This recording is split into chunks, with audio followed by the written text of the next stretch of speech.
रहस्यमय जंगल का डरावना सफर। गहरा अंधेरा और घना जंगल, चारों ओर सिर्फ सन्नाटा।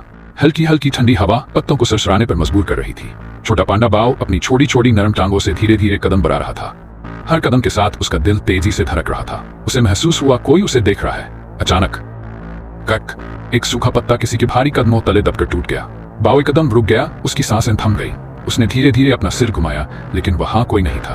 बस अंधेरा, धुंध और रहस्यमयी सन्नाटा। लेकिन फिर एक हलचल। एक विशाल पुराने पेड़ के पीछे कोई हिला था। बाव की आंखें डर से फैल गईं। उसकी नर्म सफेद काली फर खड़ी हो गई। वह आगे बढ़ा, लेकिन डर उसे जकड़े हुए था। कुछ ही कदमों बाद उसे एक टूटा हुआ पिंजरा दिखाई दिया। उसका दरवाजा खुला हुआ था, जंजीरें टूटी हुई थीं और सलाखों पर गहरे पंजों के निशान थे। बाव ने कांपते हाथों से पिंजरे को छुआ। यहाँ कोई बंद था, पर अब कहाँ था? तभी एक गहरी खौफनाक गुर्राहट हवा में गूंज उठी। गुर्र। बाव का खून जम गया। जंगल की झाड़ियों के बीच से दो चमकती हुई पीली आंखें उसे घूर रही थीं। वो आंखें नजदीक आ रही थीं। बाव ने दौड़ लगाई।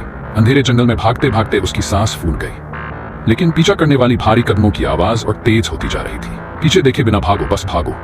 आखिरकार बाव एक बड़ी चट्टान के किनारे आकर रुक गया।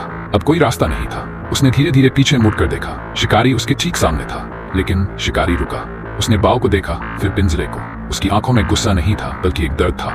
ऐसा लग रहा था जैसे वो खुद कभी किसी का शिकार रह चुका था। बिना कुछ कहे वो अंधेरे में गुम हो गया। बाव सिहरता हुआ वहीं खड़ा रहा, डरा हुआ मगर पहले से समझदार। जंगल फिर से शांत हो चुका था, मगर सवाल अब भी बाकी थे।